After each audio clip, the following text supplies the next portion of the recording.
أعوذ بالله من الشيطان الرجيم بسم الله الرحمن الرحيم বিতাড়িত মরদুদ শয়তানের ওয়াসওয়াসা থেকে আল্লাহর কাছে পানাহ চাই। পরম করুণাময় অসীম দয়ালু। একটু আওয়াজ দিয়ে বলেন তো কার নামে? আল্লাহর নামে শুরু করছি। সূরাতুন নিসা আয়াত নম্বর 81। ওয়ায়াকুলুনা তাআতুন ফাইযা বারযু মিন ইনদিকা বাyyata তাইফাতুম মিনহুম গায়রাল্লাযী তাকুল ওয়াল্লাহু ইয়াকতুবু মা يبيتون فأعرض عنهم وتوكل على الله وكفى بالله وكيلا আল্লাহ রাব্বুল আলামিন বলেন ওয়ায়াকুলুনা তাআতুন, তারা বলে আমরা অনুগত, আমরা আনুগত্য করেছি, আমরা আপনার অনুগত। কার অনুগত?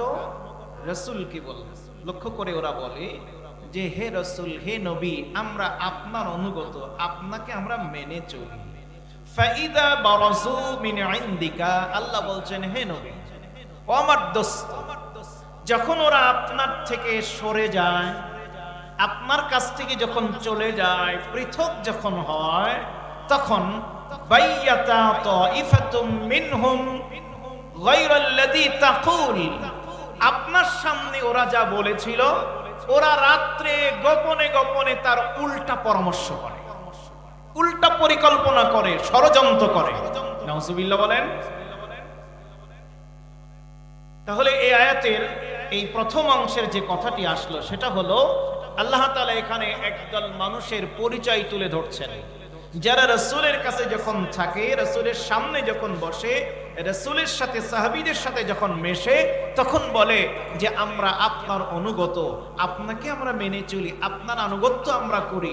কিন্তু যখন আড়ালে যায়, রাতের আধারে তারা গোপন ষড়যন্ত্র করে। এই জাতীয় কাজ যারা করে, মূলত এই আয়াতের দ্বারা কাদেরকে বোঝানো হয়েছে? কাফেরদের, মুনাফিক। কাফেররা, ইহুদিরা কি রাসূলের কাছে বসতো মজলিসে? না, বসতো কারা? মুসলমানেরা। মুসলমানদের মধ্য থেকে এই যে আচরণ যাদের, এদেরকে মুনাফিক বলা হয়। এই মুনাফিকদের সম্পর্কে বলা হচ্ছে নবী হে, আপনার সামনে বলে এক কথা, ওরা গোপনে গোপনে রাতের আধারে ষড়যন্ত্র করে, পরিকল্পনা করে, আর মনে করে যে আমাদের রাতের আধারের এই পরিকল্পনার কথা কেউ জানে না, কেউ জানতে পারবে না, কেউ বুঝতে পারবে না। আল্লাহ তাআলা বলছেন আল্লাহু ইয়াকতুবু মা ইউবাইতুন।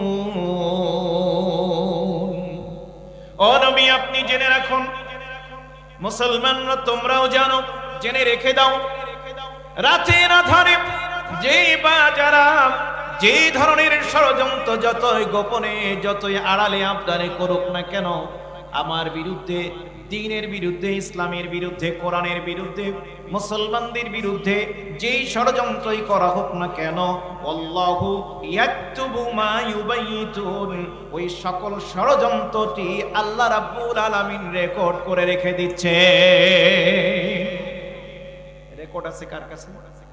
চিল্লিয়ে বলেন আল্লাহ। মুসলমানদের বিরুদ্ধে একের পর এক ষড়যন্ত্র করে, ওই যে আমেরিকার পাগলা ট্রাম্প, ঠিক না ভাই? ঠিক। ইসরায়েলের নেতানিয়াহু, নেতানিয়াহু না নেতানিয়াহু, এই বেয়াদব শয়তানগুলো, জালেমগুলো, এরা গোপনে গোপনে কি ষড়যন্ত্র করেছে, ওদের সাথে মিশে কিছু প্রকাশ হয়, আবার কিছু গোপনে রাখে, ঠিক না? ঠিক না বেটি? করেন। প্রকাশের গুলো তো আমরা জানতে পারি, কিন্তু যেগুলো প্রকাশ করে না, গোপনে রাখে, সেগুলো কেউ জানে না। মনে হয় আল্লাহও জানেন না। জানেন না? আল্লাহ বলছেন আল্লাহু ইয়াকতুবু মা ইউবাইতুন, যতই গোপনে ষড়যন্ত্র করুক না কেন, সব খবর সব বিষয়গুলো আমি আল্লাহ লিখে রেখেছি, রেকর্ড করে রেখেছি। বলুন সুবহানাল্লাহ। فأعرض عنهم وتوكل على الله। আল্লাহু আকবার। আল্লাহ পাক বলেন, নবী فأعرض عنهم, অতএব আপনি ওদেরকে উপেক্ষা করুন, ওদের কোনো গুরুত্ব দেওয়ার দরকার নেই, ওদেরকে গুরুত্ব দেওয়ার দরকার নেই। আমি তো উদাহরণ দিলাম আমেরিকা, ইসরায়েল, ইহুদিদের কথা, খ্রিস্টানদের কথা, কাফেরদের কথা, কিন্তু মুসলমানদের মধ্যে, আমাদের মধ্যেও, সমাজে, দেশে, বিভিন্ন জায়গায় এইরকম নিজেদের মধ্য থেকে কিছু এই মার্কা মানুষ আছে না নাই? সমাজের মানুষের সামনে বলবে এক কথা, গোপনে গিয়ে করবে আরেক রকমের ষড়যন্ত্র। ঠিক কিনা বেঠিক? আপনার সামনে থাকবে বন্ধু, পেছনে আড়ালে গিয়ে হয়ে যাবে আপনার শত্রু। এইরকম ভালো মানুষ সমাজে আছে না নাই? আরো জোরে বলেন, আছে না নাই? বলবে ভাই, চাচা, দাদা, খালু, নেতাজি, আপনার সঙ্গে আমি ছিলাম, আছি, এই 12 তারিখে ফেব্রুয়ারি নির্বাচন হলো, কি না কষ্ট করেছি, কি না এই করেছি। ঠিক না বেঠিক? কিন্তু আড়ালে গিয়ে 14 গোষ্ঠী উদ্ধার করে ছেড়ে দেবে। এইরকম মার্কা আছে না নাই সমাজে? আছে। আল্লাহ তাআলা বলছেন, তুমি যেখানে যা করছো সব আমি আল্লাহর কাছে কি আছে? রেকর্ড আছে। আল্লাহ বলছেন, ও রাসূল, নবী যেহেতু বিশ্ব নেতা ছিলেন, নেতাকে আল্লাহ রাসূল সতর্ক করছেন, ফাআরিদ আনহুম, এই বৈশিষ্ট্যওয়ালা যারা, এই মুনাফিক, এদেরকে আপনি উপেক্ষা করুন, এদেরকে মোটেও গুরুত্ব দেবেন না, এদেরকে উপেক্ষা করে চলুন। মনে করবেন যে এদেরকে যদি আমি সাথে না রাখি, এদেরকে যদি গুরুত্ব না দেই, তাহলে আমার শক্তি কমে যেতে পারে, আমার দল দুর্বল হতে পারে, আমার এই কাজে সমস্যা হতে পারে। না, এটা মনে করার কোনো সুযোগ নাই। কারণ ওয়াতাওয়াক্কাল আলাল্লাহ, আল্লাহ বলছেন ভরসা করো আল্লাহর প্রতি, বিজয় দেয়ার মালিককে। আরো জোরে, আরো জোরে, ওয়াকাফা বিল্লাহি ওয়াকিলা। আল্লাহ রাব্বুল আলামিন তিনি অভিভাবক হিসেবে যথেষ্ট, অন্য কারো দিকে নজর দেওয়ার কোনো দরকার নাই। জোরে বলেন ঠিক কিনা? হযরতে মুসা আলাইহিস সালাম রাতের অন্ধকারে আল্লাহর নির্দেশে যখন 6 লক্ষাধিক বনি ইসরাইল সহকারে বের হয়ে পড়লেন মিশর থেকে। কোন দেশ থেকে? মিশরের শাসক কে তখন? ফেরাউন। যদি বলেন আরো জোরে, জালেম শাসক ফেরাউন। মুসা নবী আল্লাহর নির্দেশে বনি ইসরাইল মুসলমানদের নিয়ে বেরিয়ে পড়লেন। ফেরাউন মহারাজা কিভাবে সংবাদ সে পেয়ে গেল? সংবাদ পাওয়ার পরে নির্দেশ দিল, তোমরা একটা ছাগল জবাই করো। জবাই করার পরে, জবাই করে এর চামড়া ছিলে গোস্ত বের করে, ছাগলের যে কলিজা, আমরা কলিজা বলি তো, জি, কলিজা, এই কলিজাটা ভুনা করে আমার সামনে হাজির করো, আর আমার যত বাহিনী আছে, সৈনিক, সেনাবাহিনী হাজির করো। এই ছাগল জবাই করে, এই কলিজা বের করে, ভুনা গোস্ত ভুনা রেডি করে সামনে আনতে আনতে তাফসীরের বর্ণনায় পাওয়া যায় 11 লক্ষ বাহিনী তার হাজির হয়ে গেল। আল্লাহু আকবার।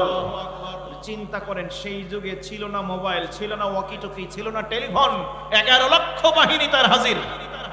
কম সম দাপটওয়ালা ক্ষমতাশালী ছিল না সে। ঠিক কিনা জোরে বলেন? এখনকার যুগের রাজা বাদশাদের চাইতে, এখনকার যুগের প্রেসিডেন্ট ডিক্টেটরদের চাইতে ফেরাউন কম ক্ষমতাধর ছিল। 11 লক্ষ বাহিনী নিয়ে ঘোষণা দিল, মুসা বনি ইসরাইল জাতিকে নিয়ে পালাচ্ছে, এদেরকে ধরতে হবে। ধাওয়া শুরু করল। মুসা নবী যাচ্ছেন বনি ইসরাইলকে নিয়ে, যেতে যেতে যেতে যেতে সামনে যেখানে পৌঁছলেন, সামনে সমুদ্র। দিনের বেলায় পেছনে দূর থেকে দেখা যাচ্ছে ধুলা উঠছে, ঘোড়ায় চড়ে ফেরাউনের বাহিনী আসতেছে। অনেক দূর থেকে বোঝা যাচ্ছে যে ঘোড়সওয়ার যারা আসছে। মুসলমানরা, বনি ইসরাইলেরা ভয় পেয়ে গেল। সামনে সমুদ্র, পেছনে শত্রু, আমরা তাহলে যাব কোথায়? সকলেই ভয় পেয়ে গেল। হযরত মুসা আলাইহিস সালাম তিনিও মনে হয় ভয় পেয়ে গেলেন নাকি? জোরে বলেন। মুসা আলাইহিস সালাম ভরসা করলেন কার প্রতি? জোরে বলেন। তিনি তাওয়াক্কুল করলেন, ভরসা করলেন আল্লাহর উপরে। আল্লাহর উপরে যে ভরসা করে উচ্চারণ করলেন রব্বি সায়াহদিন,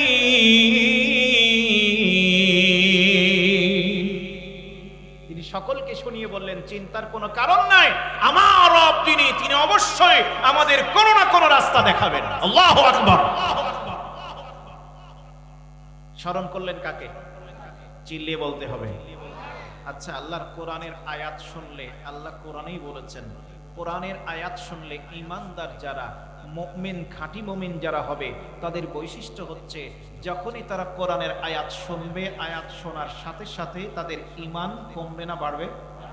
ঈমানের পাওয়ার, জোরে বলতে হবে, ঈমানের পাওয়ার।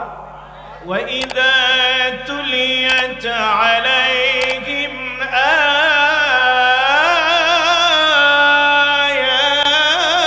آيَاتُهُ وَإِذَا تُلِيَتْ عَلَيْهِمْ آيَاتُهُ زَادَتْهُمْ إِيمَانًا। আল্লাহ বলছেন যারা ঈমানদার, আমার আয়াত যখন তারা শুনবে তাদের ঈমানের পাওয়ার বেড়ে যাবে। ঈমানের পাওয়ার বেড়ে যাওয়ার লক্ষণ হলো যারা মুমিন হবে, আল্লাহর আয়াত শোনার সাথে সাথে আয়াতের তেলাওয়াতের টান যখন শেষ হবে, ঈমানের পাওয়ার এত বেড়ে যাবে তারা আর স্থির থাকতে পারবে না। আয়াতের তেলাওয়াতের আওয়াজ শেষ হওয়ার সাথে সাথে আল্লাহু আকবার বলে লাফিয়ে উঠবে। জোরে বলেন আল্লাহু আকবার। তাহলে কোরআনের আয়াত শুনে যাদের জবান দিয়ে উচ্চ স্বরে আল্লাহু আকবার বের হবে, বুঝতে হবে তাদের ঈমান বাড়ছে। ঠিক কিনা ঠিক? আর যদি আয়াত শুনে আমাদের আল্লাহু আকবার মুখ দিয়ে জবান দিয়ে বের না হয়, তাহলে বুঝতে হবে যে আমাদের ঈমান মোটেও বাড়ছে না, বরং ডাউন হচ্ছে। ঠিক কিনা? তাহলে আল্লাহর আয়াত শুনে আল্লাহু আকবারের আওয়াজ দিতে রাজি আছি তো ইনশাআল্লাহ? জোরে দিতে রাজি আছি তো? আল্লাহু আকবার কত জোরে বলবো এটাও কোরআনে আল্লাহ বলে দিচ্ছেন, ওয়া রাব্বাকা ফাকাব্বির, তুমি তোমার রবের তাকবীর উচ্চ আওয়াজে দাও। জোরে বলেন আল্লাহু আকবার। তাহলে যখন বলবো তখন আস্তে না জোরে? আর একটু জোরে বলতে হবে, আস্তে না জোরে? আল্লাহ তাআলা মুসা আলাইহিস সালাম যেহেতু স্মরণ করলেন কাকে? তাওয়াক্কুল করেছেন কার উপরে? আল্লাহর। আল্লাহ তাআলা জবাব দিয়ে দিলেন। আল্লাহ তাআলা জবাব দিলেন, মুসা রে, তুমি যখন আমাকে স্মরণ করেছো, আমার উপরে তাওয়াক্কুল করেছো, তখন চিন্তার কোনো কারণ নাই।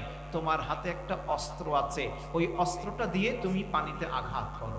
মুসা নবী পানিতে আঘাত করলেন, সাথে সাথে পানির মধ্যে, সমুদ্রের মধ্যে 1 নয় 2 নয় 12টি রাস্তা তৈরি হয়ে গেল।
নাম্বার 1, মুনাফিক আমাদের সমাজে আছে না নাই? মুনাফিকদের ব্যাপারে ভীত না হয়ে, মুনাফিকদের ব্যাপারে ভয় না পেয়ে সতর্ক হতে হবে। কি হতে হবে? জোরে বলতে হবে, কি হতে হবে? সতর্ক। 2 নম্বর, আল্লাহর উপরে পূর্ণ আস্থা রাখতে হবে। আল্লাহর উপরে পূর্ণ আস্থা রাখতে হবে, ভরসা করতে হবে। আর 3 নম্বর শিক্ষা হলো সত্যের পথে, সঠিক পথে অবিচল থাকতে হবে, মজবুত থাকতে হবে। থাকতে রাজি আছি কারা কারা? 2 হাত তুলে দেখান, কারা কারা রাজি আছি? লিল্লাহে তাকবীর, লিল্লাহে তাকবীর। আল্লাহ কবুল করুন। আমিন আসতে বলেন, আর না হলে 3 দিন পরে বলবেন আমিন। চলুন এবার পরের আয়াত, 82 নম্বর আয়াতে যাই। আল্লাহ তাআলা পরের আয়াতে বলছেন, আফালা ইয়াতাদাব্বারুনাল কুরআন ওয়ালাউ কানা মিন ইনদি গায়রিল্লাহি লাওয়াজাদু ফীহি ইখতিলাফান কাসীরা।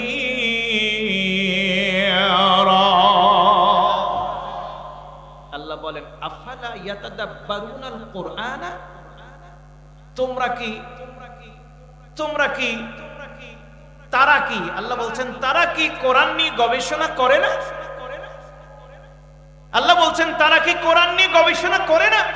ও মুনাফিকেরা, তোরা কি কোরআন নিয়ে গবেষণা করিস না? ও মানুষ, তোমরা কি কোরআন নিয়ে গবেষণা করো না? ওয়ালাউ কানা মিন ইনদি গায়রিল্লাহি, যদি আল্লাহ ছাড়া, খুব ভালো করে খেয়াল করেন, এই কোরআনটা যদি আল্লাহ ছাড়া অন্য কারো কাছ থেকে আসতো, তাহলে লাওয়াজাদু ফীহি ইখতিলাফান কাসীরা, তাহলে এই কোরআনের মধ্যে অনেক অনেক ইখতিলাফ, মতবিরোধপূর্ণ কথাবার্তা পাওয়া যেত। ঠিক না ভাই? ঠিক জোরে বলেন। কোরআনের কোন একটা আয়াতও কি একটা আয়াতের বিরুদ্ধে যায়? মতবিরোধ আছে? কোরআনের কোন আয়াতের মধ্যে, কোন বিধানের মধ্যে কোন মতবিরোধ নাই। আল্লাহ বলছেন অন্যের কাছ থেকে যদি আসতো, তাহলে অবশ্যই এইরকম অসংখ্য মতবিরোধ থাকতো, ভিন্নতা থাকতো, একরকম হতো না, একই বিধান হতো না। কিন্তু কোরআন, এর মধ্যে কোনো সন্দেহ নেই, কোনো মতবিরোধ যেহেতু নেই, অতএব এই কোরআনটা যে আল্লাহর বিধান, আল্লাহর বাণী, ঐশী গ্রন্থ, এতে কোনো সন্দেহ, চিল্লিয়ে বলেন সন্দেহ। এখন এই 82 নম্বর আয়াত থেকে, এখান থেকে মূল যে বিষয় সেটা হচ্ছে এই কোরআন মূলত গবেষণার গ্রন্থ। কোরআন কিসের গ্রন্থ? জোরে বলতে হবে, আরো জোরে। গবেষণা। কোরআন পড়া হয় 3 ভাবে। জোরে বলতে হবে, কয় ভাবে? 1 নম্বর হলো কিরাআত। 1 নম্বর কি? কিরাআত। কারি সাহেবরা যখন কিরাত পড়েন, নামাজের মধ্যেও যেটা পড়া হয় এটাও কিরাত কিন্তু।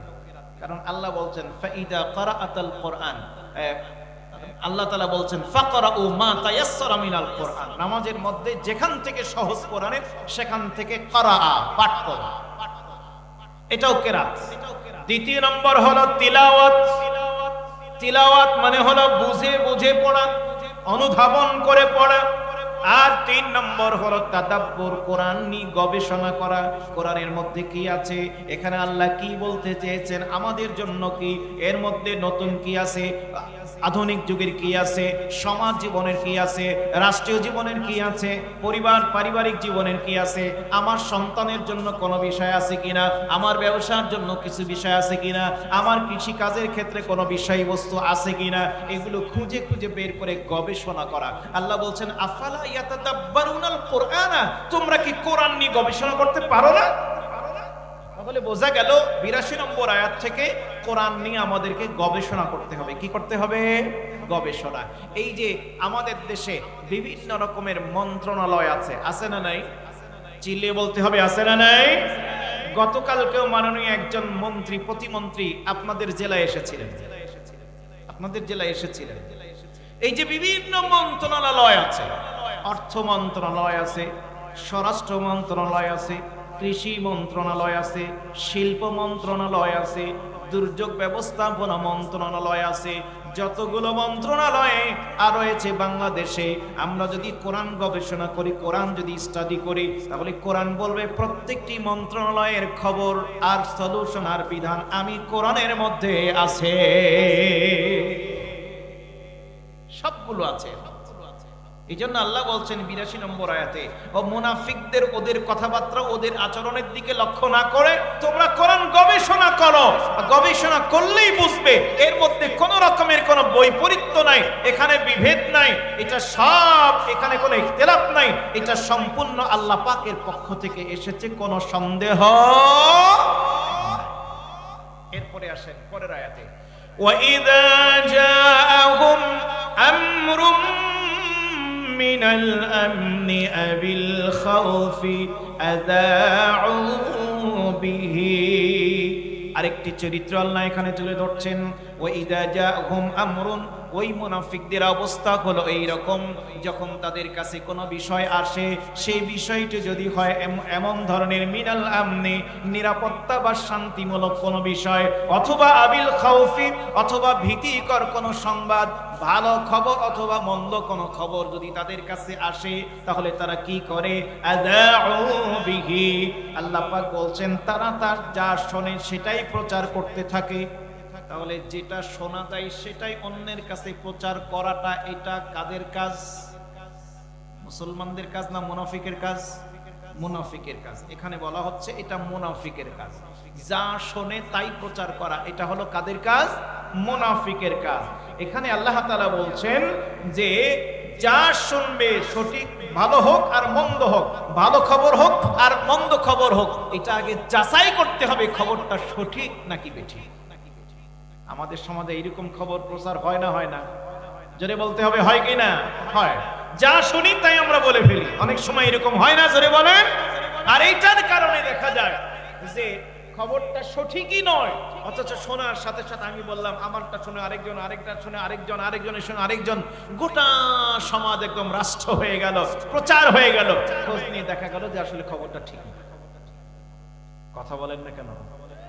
আল্লাহ বলছেন ওয়ালাউ রুদ্দুহু, যদি বিষয়টা এমন হতো, ইলার রাসূলি ওয়া ইলা উলিল আমরি মিনহুম, তোমরা যদি এমনটি করতে, তারা যদি এমনটি করত, কোনো খবর পাওয়ার পরে সেই খবরটা নিয়ে রাসূলের কাছে নিয়ে যাওয়া হলো, বলা হলো, অথবা এই যুগের তোমাদের যিনি দায়িত্বশীল, তোমাদের যিনি নেতা, তোমাদের যিনি কর্তৃত্বশীল উলুল আমর নেতা, তার কাছে বলা হলো যে নেতাজি বা জনাব বড় ভাই অমুক তমুক, আর এই সংবাদটা পেলাম, এই খবরটা পেলাম, বিষয়টাকে একটু দেখেন তো, এমনটা যদি করা হতো, আল্লাহ রাব্বুল আলামিন বলছেন লাআলিমাহুল্লাযীনা ইস্তানবিতুনাহু মিনহুম, এমন কিছু খবর আছে, এমন কিছু সংবাদ আছে, যে সংবাদগুলো আমি সাধারণ জনগণ, আমি একা হয়তো খোঁজ নিতে পারবো না, আমি হয়তো সঠিকভাবে জানতে পারবো না, কিন্তু আমার নেতার কাছে, আমার দায়িত্বশীলের কাছে, তার কাছে যখন আমি খবরটা তুলে ধরবো, বলবো, তিনি তার ওই জায়গা থেকে তার ক্ষমতা দিয়ে তিনি ভালোভাবে খোঁজ খবর নিয়ে সঠিকতা যাচাই করতে পারবেন। ঠিক না বেঠিক?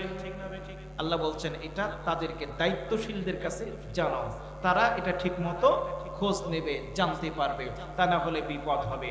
হযরত ওমর রাদিয়াল্লাহু তাআলা আনহু, এই আয়াতের শানে নুজুলে তাফসীরের মধ্যে এসেছে, হযরত ওমর রাদিয়াল্লাহু তাআলা আনহু তিনি খবর পেলেন, প্রচার হলো, তার কানেও কথাটি আসলো যে রাসূল করিম সাল্লাল্লাহু আলাইহি ওয়াসাল্লাম, আল্লাহর নবী নাকি তার স্ত্রীদেরকে তালাক দিয়েছেন।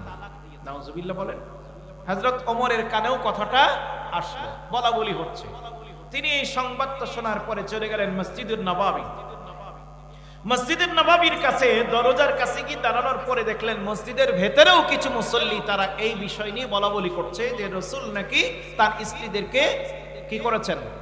তালাক দিয়েছেন। হযরত ওমর রাদিয়াল্লাহু তাআলা আনহু তিনি রাসূলের কাছে গেলেন, সরাসরি রাসূলের কাছে গিয়ে বলছেন, ইয়া রাসূলুল্লাহ সাল্লাল্লাহু আলাইহি ওয়াসাল্লাম, এইরকম শুনতেছি লোকেরা বলা বলি করছে, আপনি কি স্ত্রীদেরকে তালাক দিয়েছেন? আল্লাহ রাসূল বললেন, ওমর কখনো নয়, এটা তো করি নাই, এটা তো সংবাদ সঠিক নয়, আমি তো কোনো স্ত্রীকে তালাক দেই নাই। হযরত ওমর সাথে সাথে তিনি বেরিয়ে এসে মসজিদুন নববীর গেটে এবং লোক সমাগম যেখানে ছিল উচ্চ আওয়াজে বলতে লাগলেন, আল্লাহর কসম করে বলছি, আমি গিয়েছিলাম, আমি সাক্ষী, আল্লাহর রাসূল বলেছেন তিনি তার স্ত্রীদেরকে কাউকে তালাক দেন নাই। জোরে বলেন না সুবহানাল্লাহ। তাহলে এই যে হযরত ওমরের যে আমলটা যে ছড়াইয়ে গিয়েছিল গুজব, এই গুজব থেকে বাঁচানোর জন্য আল্লাহ তাআলা এই আয়াত নাজিল করলেন যে কোন সংবাদ ভালো হোক অথবা খারাপ হোক, সেটা আনন্দদায়ক সংবাদ হোক অথবা কষ্টের সংবাদ হোক, যাই হোক না কেন, প্রচারিত হওয়ার সাথে সাথেই তোমরা এটার ব্যাপারে সিদ্ধান্ত নিয়ে নিও না, আগে খোঁজ খবর নাও, যাচাই বাছাই করো। ঠিক না বেঠিক? জোরে বলেন। এই যে মনে করেন কিছুদিন থেকে ইসরায়েলের প্রধানমন্ত্রী নেতানিয়াহু, তার কোনো খবর পাওয়া যাচ্ছে না, ও সামনে আসতেছে না, ভিডিওতেও আসে না, ওর কোনো বক্তব্য দেখা যাচ্ছে না কিছুদিন থেকে। এটাকে কেন্দ্র করে বিভিন্ন মিডিয়ায়, ফেসবুক আর সামাজিক যোগাযোগ মাধ্যমে বলা হচ্ছে ও আসলে নাই, ও পটল তুলেছে। কথা বলে না। এখন ফেসবুকে একটা নিউজ বের হলো যে ইসরায়েলের নেতানিয়াহু নিহত হয়েছেন। বাস এটা ফেসবুকে দেখে আমি একদম লাফানো শুরু করে দিলাম, আনন্দ ফুর্তি শুরু করলাম, ফেসবুকে একের পর এক আমি স্ট্যাটাস দেওয়া শুরু করে দিলাম, কিন্তু খোঁজ দিলাম না যে আসলেটা কি। যখন দেখা গেল যে 5 দিন পরে দেখা গেল যে না, মারা যায়নি, জীবিতই আছে, তখন আমার এই পোস্ট করা, আমার এই স্ট্যাটাস দেওয়া, আমার এই মন্তব্য করা, আমি মানুষের কাছে খেলো হয়ে যাব না? জোরে বলেন। খুশির সংবাদ হলেও অথবা মন খারাপের সংবাদ হলেও সেটি যাচাই বাছাই না করে সিদ্ধান্ত নেওয়া যাবে। গুরুত্বপূর্ণ কোন বিষয় হলে কাকে বলতে হবে? দায়িত্বশীলকে জানাতে হবে।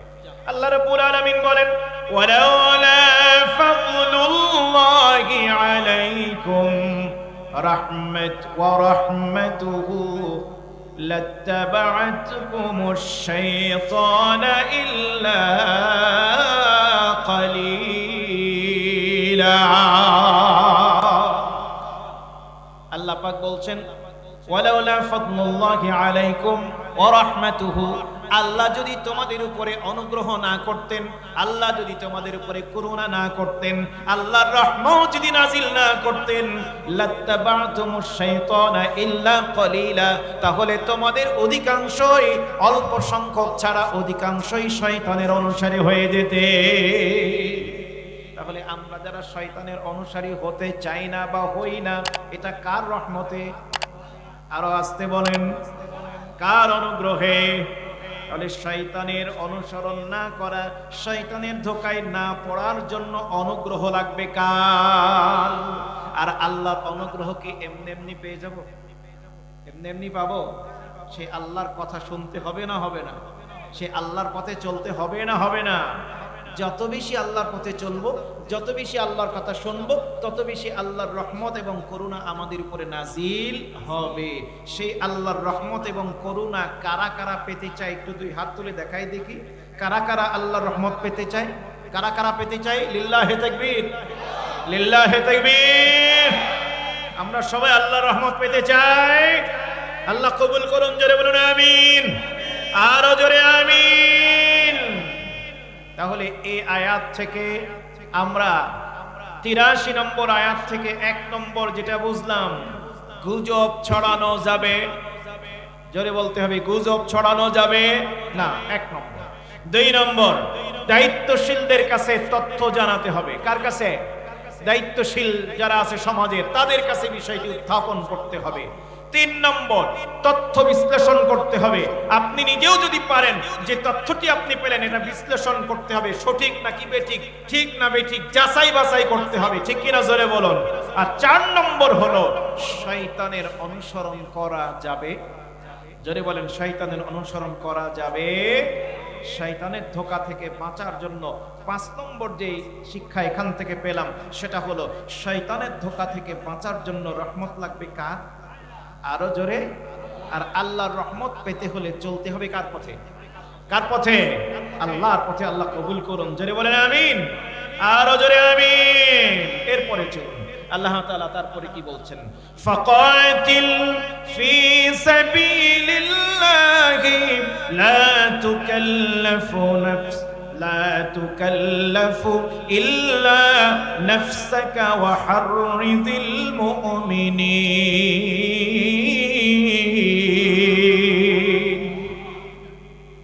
আল্লাহ রাব্বুল আলামিন বলেন, অতএব ও মুসলমানেরা, ফাকাতিল ফি সাবিলিল্লাহি, আল্লাহ রাব্বুল আলামিন প্রথমে নবীকে জানাচ্ছেন, নবী হে, ফাকাতিল, আপনি লড়াই করুন, আপনি যুদ্ধ করুন, আপনি জিহাদ করুন, ফি সাবিলিল্লাহি, কার রাস্তায়? আরো জোরে, কার রাস্তায়? নাকি শয়তানের রাস্তায়? কার রাস্তায়? আল্লাহর রাস্তায়। লা তুকাল্লাফু ইল্লা নাফসাকা, আল্লাহ রাব্বুল আলামিন বলেন, আপনার নিজের কাজ ব্যতীত আপনার প্রতি অন্য কোনো আদেশ নাই। তার মানে ওই যে মুনাফিকরা আপনার সাথে আসলো কি আসলো না, ওই মুনাফিকরা আপনার সাথে কি করলো না করলো, ওইটার ব্যাপারে আপনাকে জবাবদিহি করা লাগবে না, ওদেরকে আপনি উপেক্ষা করুন। আপনার কাজ, আপনি লড়াই চালিয়ে যান, আপনি জিহাদের কার্যক্রম চালিয়ে যান। ওয়া হাররিদিল মুমিনিন, শুধু আপনি একা নন, আপনি মুমিনদেরকেও জিহাদের জন্য উদ্বুদ্ধ করেন, জিহাদের জন্য আপনি উদ্বুদ্ধ করেন। আল্লাহ বলছেন নবীকে জিহাদের জন্য ওয়াজ করতে, আর আমরা আলেমরা তাফসীর মাহফিলে জিহাদের আয়াত যদি কোনো মাওলানা, কোনো আলেম, কোনো মুফাসসির বলেন, তাহলে সমাজের অনেক মানুষ আমরা রয়েছি বলে হুজুররা শুধু রাজনীতি করে। আল্লাহ সূরা নিসার এই যে 84 নম্বর আয়াত মুখস্থ করেন। আল্লাহ রাসূলকে বলছেন, নবী আপনি লড়াই করেন, জিহাদ করেন, মুনাফিকদের উপেক্ষা করেন, আর মুমিনদেরকে জিহাদের ওয়াজ করেন। রাসূলকে বলা হচ্ছে আপনি জিহাদের ওয়াজ করেন।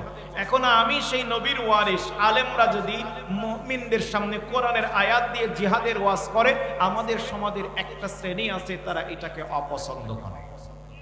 কথা বলেন। তার মানে আপনাদের এলাকায় ঠিক আছে, আলহামদুলিল্লাহ, কিছু কিছু এলাকায় এরকম আছে, ঠিক না? জোরে বলেন, ঠিক না বেঠি? তাহলে আল্লাহ পাক বলছেন আপনি জিহাদের জন্য মুমিনদেরকে উদ্বুদ্ধ করেন।